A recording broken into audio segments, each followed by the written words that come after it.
the Desert Tiger Podcast. Hello. Hello, hello. Hey, how's it going? I'm doing fantastic today. How are you? I'm well. It's a beautiful day in Vancouver, so no complaint. It's very, very lovely down here in Kamloops as well. So it seems like a sunny day across BC. Oh, Kamloops. Nice. Yeah. So not too far away. Still a drive. Not too far. Tournament capital of Canada or whatever it is. Spent many a summer there for soccer. Okay, nice. It's pretty hype. You're a soccer player before then. Yeah. Did a little bit of everything. Performing, soccer. Had to choose in university. Okay. Fair. Well, clearly, you made the choice for music because that has brought us together here today. I did, yeah. I think my soccer dreams would have stopped naturally then, anyways. Don't think I was going for the Olympic team, so I'm happy with my choice. Fair. It seems to be going well for you so far, so I think that helps to enforce the decision. So far, so good. Well, your debut album's just about out here, so I mean, hopefully it just continues to go up from here then. Yeah, it's pretty exciting. Agreed. So, and that's what brings us here today. So, your first single releases in 2019. At the beginning of 2020, you sign with 604 Records. So, when did you actually begin to craft Panorama, this debut album? Was this before signing with 604 Records? Was it around the same time you released your debut single? When did this begin to come together? Yeah, I guess it wasn't. I mean, sometimes I think artists, go away and write an album in a couple weeks. This was very much like Panorama is very much a compilation of songs from over the past couple years. So before I signed with 604, I think even before I'd released Flux, I was working with Louise Burns. She kind of connected me to the 604 community, but she's a producer and an artist there. And we actually made an EP that I was going to release independently. And then kind of kept working on stuff with her and collaborating with my other producer, Kevy, and was writing a whole bunch more. So two songs off of that EP are on Panorama. But I was writing a lot kind of from the end of 2018 to into 2020 when we sort of pieced together the full album. Okay. So you had pretty much something else already in the tank, and then just pieces of it get moved on to this new project then. So what two pieces of that story got moved into Panorama here? Yeah, so it was the EP I recorded that's unreleased was 5 songs. So the 2 that made it onto Panorama are You Are the City, which is track 2, and then Long Love, which is the second to last song. So one is very kind of like upbeat, shimmery, indie vibes, and then the other one is more of like an acoustic love song. So there's a couple other tracks that didn't make the cut. Who knows? Maybe one day. I still like them. Oh, that's it. Is you never know. It's maybe there's a line that can be repurposed somewhere down the future, or you never know when something gets written, it can still have life so much later down the line. Exactly. All right. So the rest of these songs, did they begin to get crafted after you made the decision to go for a debut album then? I don't really, for the most part, I don't really set out to write songs, with like a business intention. I think I'm just always writing, and I have like 8 bajillion ideas on my phone and on my computer on GarageBand. So I was just kind of writing. But because I was starting to network with producers and co-writers and chat with the label, I was quite inspired, and it sort of put fuel in the fire for me to keep writing. But in terms of actually realizing, I might be doing a full album and I want to create more songs, I was writing into the latter half of 2019 and early 2020. And that was when I was kind of working with 604. But there are definitely some songs I wrote that kind of preceded that situation that I was just writing for fun. Okay. So one thing that I've read is with Panorama, you're trying to capture 24 years of your life. So to try and put that down into 12 tracks, how was it like to curate all of these songs that you had built up over this time? Yeah, I mean, it's an incomplete picture as most things are, but I think, there's lots of different sounds and styles genre-wise. Like there's some songs that feel closer to my earlier style of writing that was quite like acoustic singer-songwriter driven. There are songs that really have the spirit of the like first moments when I bought a MIDI keyboard and was making demos on GarageBand. Like there's a lot of that's why I like working with my two producers that I work with is they like to keep a lot of the elements that I program initially on demos and like retain that spirit. So for me listening, obviously I kind of know the music the best, but it's quite a journey from like just writing on the guitar to figuring out how to see music as more of a writer and a producer and a singer to some of my later songs that were like in the studio or in the writing room collaborations or riffing off of each other. So kind of like any writing setup we have on this album. And I think each time it creates a different song. So just not only being a myriad of the first 24 years of your life, but also a myriad of all the different songwriting styles and things that went into creating this piece of yourself. Yeah. Nice. Cool. So let's dive into one of these tracks and how you and Kevy and I can't remember the other producer's name off the top of my head. Louise. All right. My apologies, Luis.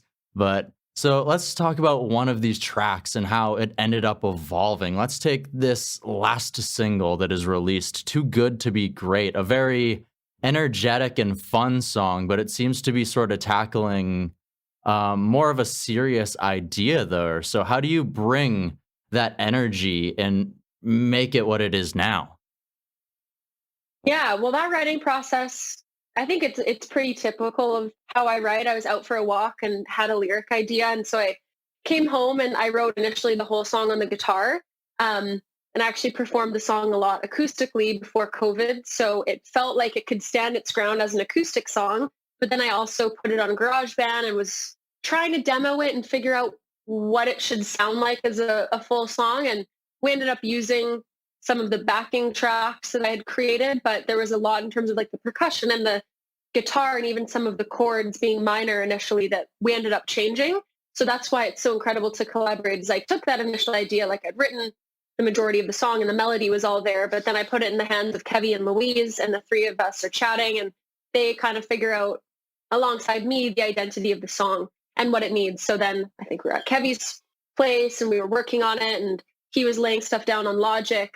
And then, we do the final touches in the like big studio at 604, but it kind of travels around. It goes from my living room to Kevin's place with the three of us to 604 studio with like an engineer and maybe people coming in for backing vocals. So it was a process for sure. This was actually, the three of us kind of chatted about it for video that I posted about breaking down the song, but that was a tricky one. It had a lot of different versions and honestly, it didn't feel right to me until we got like the 10th mix back. Which if you know about the mixing process, like for a lot of the notes we were making, it was far too late in the game. We were making production notes in mixing. Well, I was, but it ended up working out for the best because now it's one of my favorite songs. Mm-hmm. Well, and it's good that the team was willing to work around and make sure that even no matter when these notes were coming in, that the song was still getting the amount of attention and as much like various looks at it so that it could shine as much as possible. Yes, totally. There was maybe by force, maybe by me just being persistent over text and email, there was definitely a lot of attention being spent on this song. All right. So you happen to mention how the producers helped to bring various things to this song. And it's always nice to have that extra set of ears to maybe hear something a way that maybe we ourselves don't. So what would you say otherwise that Luis and Kevy added to this recording process?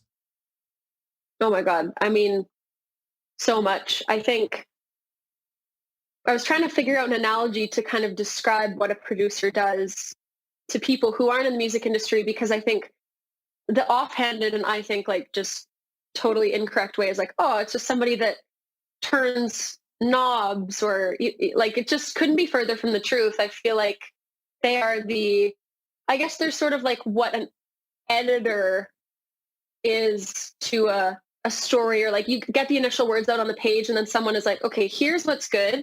Here's what we can cut. Here's what you need to grow and evolve.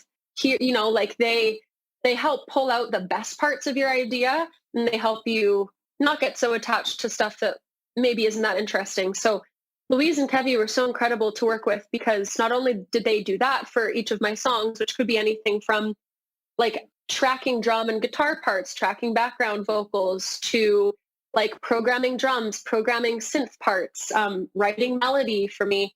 But they also really supported me in trying to interact with my own music as a producer. And they were very encouraging. Like Louise was the reason why I got a MIDI keyboard and started creating songs on GarageBand. And, Kevy was always kind of willing to talk me through what he was doing on Logic and how to set up like a well-organized song like on your DAW that you use. So that has also been really useful for me, because it helps me communicate my ideas better in the studio. And that'll only serve me like the more people that I work with. But, I also hope one day, like my goal would be to, have some songs or even an album that I produce or co-produce with somebody. And their kind of like mentorship on that has been really important. Mm-hmm. And it's always good to be able to know what's happening too, because like sometimes it's always good to leave the magic to other people, but sometimes to be able to see how the magic is created as well, just to sort of see, okay, this is how they took my songs and evolved it. Okay, how do I apply this? Yeah, and it really is like training for the ear. Like even when I was getting songs back that were mixed, like before I listened to my songs being mixed, I would not have picked up on the extreme subtleties that make such a difference when it comes to volume level or vocals being affected in a certain way. So it's been a huge learning process that I have really loved, kind of just like being a student of how music is made. Absolutely, absolutely. So, of course, the day that this interview releases happens to be the same day that Panorama releases. So, after having built up for this album for a while, having sitting on some of these songs and otherwise, what is it like to finally release this capsule of part of yourself? Oh, that's a good way to describe it. A capsule of part of myself. It is what it feels like. It's kind of like digging up something that I buried 5 years ago or a couple months ago. It feels, it's really incredible. It's scary for sure, but also I've kind of gone through different waves where like a year ago, I was like, I just want to put the album out. Like, I don't want to wait. And then a couple more months go by. It's like, oh, I'm glad we're holding on to it. We got to make a plan. And then especially these past few weeks leading up to the release date, I oscillate between let's put it out now and like, let's never put it out, because there's never a perfect time, right, to put out your first project. But this does feel really quite exciting, because it's sort of just, I think now I am where I'm at. I kind of feel like with these songs, I'm not that I'm in the past, but like some of these songs are older and it represents such a breadth of growth for me. So now with this body of work out, I feel like I've already been writing so much for future projects, but now I kind of feel personally caught up, and like I'm kind of catching other people up who care to listen. So yeah, it's wild. Awesome, awesome. I love that answer very much. So now that the album is out, some people have been able to hear some of the singles, but maybe haven't been able to see some of the other goodies that come along with these 6 singles, where there is 6, or these 12 singles, where there's 6 recorded vocal pieces. So what exactly do the names Ted, Phyllis, Carol, Bill, and the Colvins mean? Well, Ted and Phyllis are my paternal grandparents, and Bill and Carol Colvin are my maternal grandparents. So yeah, all 4 of them are featured on the album in little vocal clips. And that was an idea I had. I've heard it in other artists' albums before. And whenever I get to hear like members of the family or just non-singing clips in people's albums, I really like it. I feel like it's quite an intimate look at kind of beyond just that singular artist. We're so focused on the individual person, but definitely for me, the support of my family and so many other people has been instrumental in shaping my sound and my artistic identity. So I think they're all going to be really excited, maybe to different degrees. Like my one set of grandparents doesn't necessarily like the spotlight as much, but the other two are big extroverts and they'll probably be like thrilled that they're on the album. But yeah, it's pretty cool. And it was a nice exercise. I mean, even if you're not making an album, if you've got living grandparents or elders or like older people in your life who you really love and look up to, highly recommend taking the time. Just have a conversation with them and record it. I just like put my phone on speakerphone and recorded it on GarageBand. And now not only is it on my album, but I have those conversations forever. So those are definitely quite special to me. Like you just said, you'll also have those for forever. So the importance of those moments will just continue to grow as time goes. Exactly.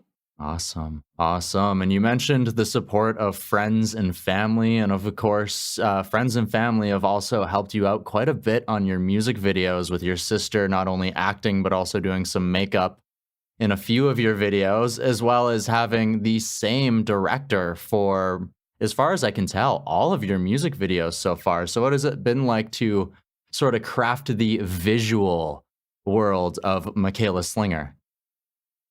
Yeah, it's been such a like unanticipated highlight of the whole process. Like I've always sung and I've been writing songs for so long, and I think I've always kind of felt like I would do that part. But thinking about like visual identity music videos, I've appreciated music videos, but the appreciation of them and creating them has just exploded for me since I've actually gotten to do it. And I don't know how it would have worked if I hadn't been collaborating with this team, because as you said, they happen to be some of my best friends. So my director is Miranda McDougall, and we met in Vancouver, I guess probably 4 years ago now, and became fast friends. And her and her partner, who is one half of East Cherry, which is the media company, and they shoot and edit and help produce. They were just kind of some of the first people I met who were really in their creative industries so wholeheartedly and did not question for a second whether or not I could do music, whereas maybe other people were like, oh yeah, you could do it on the side and keep doing these other things. But they were like, yeah, of course you'll make music videos and you'll do albums and put out singles. And so that process of all of us learning together, because when they did Flex for me, that was the first music video they done. And now like, I think the past 3 weekends they've been shooting music videos, some for me, some for other artists. And it's just like been amazing to watch their growth and their talent and skill level as we've worked together. And it's also just fun to take risks and try stuff. Like it's not the most natural to be the star of a music video. But when you're with people that you really trust, like I've noticed more confidence in myself and the ability to take risks and feel comfortable in that setting. So yeah, it's been really special. I think every video is so completely different. It's cool. It's like little vignettes of different parts of myself. That's awesome. I really, really enjoy that. And I want to dive into one of the music videos. Of course, we talked about Too Good to Be Great, and it has a really fun music video as well. So is this sort of trying to take on a lyrical interpretation with this video, or how did that come together? Kind of. I think like Miranda's process as a director, like I'll always share my ideas with her and we chat all the time. And typically if I share a couple ideas, she'll listen and listen more for themes and key ideas for me. And then she'll go away and like create a treatment that's just way better than what I could have come up with. So I kind of I really like playing around with eras and vintage. Like people are always like, oh, your music sounds 60s or 70s. And I grew up listening to a lot of 80s music. So I was thinking maybe we could do some kind of play on that. And then she listens to my songs before they come out like 8,000 times. So she's doing a music video. So she was picking up on some of those lyrical themes, Too Good to Be Great, like realizing something might kind of be good on paper or might be socially prescribed as a good situation, whether it's a relationship or a job, but it's not actually serving you that much in terms of how it makes you feel. So her idea was to kind of take that with the lens of sort of femininity or traditional gender roles in more of like a 50s style music video, play on that, and then have my character have this realization in the song that I didn't actually want to just, host dinner parties and cook chickens. And then there's this kind of cool dreamlike sequence in the bridge where I'm having more of my like CEO moment with my cigar and my scotch, but then I have to come back and clean up the mess that I've made. So it was really fun. I like that dream sequence. I loved playing with characters, and it felt like a bit of an homage to my musical theater childhood days, performing in character and costume and doing dances. So it felt quite full circle, which was nice. Okay, so you have some stage experience beforehand. So were you the person who choreographed all those amazing dance moves with you in the vacuum then? That was Miranda. I mean, some of it I would say was a bit of an ad lib. The full body squat with the vacuum, that was all me. But no, the stuff that actually looked more polished, that was Miranda. Okay, okay. I just wasn't sure if they just let you go and do your thing and you're swimming and doing the arms shaking and stuff. Yeah, And yeah. Some of those were a bit freestyle. You know, you kind of want to have freedom within constraints. There are certain portions that was like just dance, and by that point in the shoot, like they had me smoke a cigar and drink scotch and red wine from the bottle at like 10 a.m. So I was good to dance. awesome, awesome. And of course, your music videos have been finding success as well, with your YouTube page recently passing over 500,000 views, and two of your music videos that you've released this year breaking that 6-digit mark. So, what is it like to sort of begin to have that success in the video area too? Yeah, it's exciting. I mean, metrics are a funny thing. I think if you're in the creative industry, you kind of strive after them and you definitely watch them. But if you pay too much attention to them, it can kind of feel like you're snuffing the candle in a sense, because there's other videos that don't do that. So I think to sort of focus on the positive and the excitement is just the thought of like 100,000 unique viewers like watching this thing that I've created, and they've stuck around long enough for that to actually register as watch time. That's quite cool to me. Just to imagine that it's sort of like beyond the scope of people that I could name or recognize on the street at this point. That's really exciting, is to figure out like how people want to kind of mold and use the songs in their own life, and just even to see like people, like someone's created a montage of something else for like some cause and they use Make You Sad in the background, or somebody put my song Flux to their year in review Instagram story that they posted. It's like that stuff to me is really incredible, that I'm just starting to get to that point where people are taking my music and like remaking it to fit within the story of their own life. It's pretty cool to watch. Yeah, and soon you'll see people squatting with vacuums on TikTok. Yeah, where's the like cleaning side of TikTok? I need to obviously infiltrate that. Teach people how to vacuum. It's Clearly. fun. Clearly. All right. So another way that you've given art or the fans, the viewers, another look into Michaela Slinger is by releasing a lot of acoustic versions of these songs as well. Is this something you've always wanted to do? Was this something that 604 came to you with? How did those come together?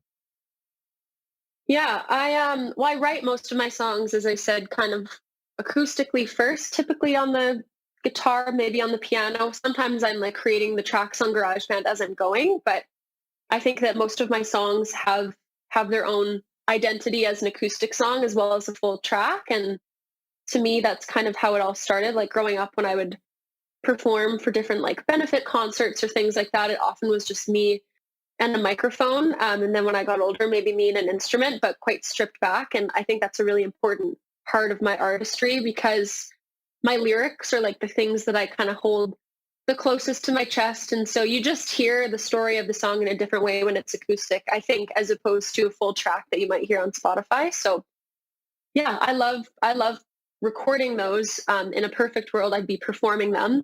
Like when I was performing in Vancouver before the pandemic, I would always, even if it was a 4 or 5 track set, I would always try to perform an acoustic song just to switch things up and have people focus solely on the vocals and on the lyrics, and then get into the groove of the fuller track with a different song. So that's been really fun. And it's a mix of covers and of my own songs. Awesome. Awesome. Well, is it sometimes it's maybe those live moments where you break out the acoustic guitar, where it's that moment that really clicks inside someone's head and makes them remember that moment forever. Yeah, yeah. I've been to some shows where, the artist gets the audience to quiet down and they just do something on the piano or on the guitar. And those definitely stick with you, especially like in a big venue, but no matter the size. Absolutely, absolutely. So you mentioned that, of course, you've had some time to continue crafting more songs and otherwise constantly on the go. So, what does the future have for Michaela Slinger that you can possibly let us know? Oh man, I mean, right now I think I'm just looking forward to when we're able to do shows again in a safe way. I'm hoping that this summer I'll be able to do what I did last summer and do some outdoor shows, like some COVID safe shows. But I really miss performing and would love to get back to that. I'm looking forward to being able to collaborate in person again with people, and I'm totally like itching to get back in the studio and record some of these new things that I've been working on. Um, but also I just want to take the time to kind of see what happens when the album comes out and connect with people who maybe have found me for the first time, and just enjoy the process that it's out and not rush to the next thing without taking stock of like this process, how much I've learned, how many people have invested their time and skill into it. And, I'll probably also like go for a lot of walks and hopefully camp and not be on screens all day, every day. I hope the same for you too. I hope this summer brings us some screen free time. I really truly hope so. I mean, as lovely as the apartment can be, it's always nice to get outside too. Uh-huh. All right, Michaela, I've had a fantastic time talking so far. I have one last question. Are you ready for it? Let's do it. All right. So, as someone who seems to be very reminiscent, I am very excited to ask this question. So, this process of crafting this debut EP, releasing a few singles, finally getting to this point of releasing this capsule, as we said, of yourself. Hmm. What has this process taught you about yourself, or how has it helped you grow? Oh. Um, okay, I'll give my specific answer first and then my big one. I think in terms of how it's helped me grow as an artist, it's really made me realize how crucial it is to have people around you who support you and who are collaborating on your project. I think there's a bit of apprehension that other people were putting on me early on when I signed the 604. I think maybe for people that don't know or who've heard like a bad story, they equate, young artists signing with label equals like loss of creative freedom. And for me, that just couldn't be further from the truth. Like my vision has been supported and elevated, and I've just like had so many talented people who have invested time and energy in me. So I think I would kind of go back and tell myself 2 years ago, like, it's okay to sign on to a team or a group of people. You don't have to do absolutely everything by yourself. That being said, like if you're an independent artist, like there's also so much to learn from that process. Like I released Flux all by myself, but it's been such a joy to let people who are skilled at their thing do their thing, and then let me do the thing that I love to do. That I think I'm like better at writing songs than I am at like crafting, ads for video, let's say. So that's been really special to work with people who are so talented. And then I think the other thing is, on that note, no one is going to care about your project or your vision or your passion as much as you do. And that's not to like slag anybody you work with. It's just like literally no one is as invested in your own life as you are. Maybe your parents, if like your parents, I know my parents are really supportive, but they don't know the ins and outs of what I want to do in the next video I see, the next single concept, right? Like I do. So it's really taught me that there's a time and place for going with the flow and a time and place for being your own self-advocate. And if I don't put out that idea or suggest it, no one else is going to suggest it. So I think it's been fun to kind of experience that self-trust and challenge myself to like speak up and share ideas, push back if there's something that I don't like, be open to new ideas and figure out how to make them my own. But yeah, that'll be an ongoing process for life. But I think, yeah, it's a big takeaway for me is you've got to be your own number one fan a lot of times. All right, awesome. Very, very true words, and I love the answer. So I just want to say thank you so very much, Michaela, for joining us here on the Desert Tiger podcast. Thanks so much for having me. The Desert Tiger Podcast.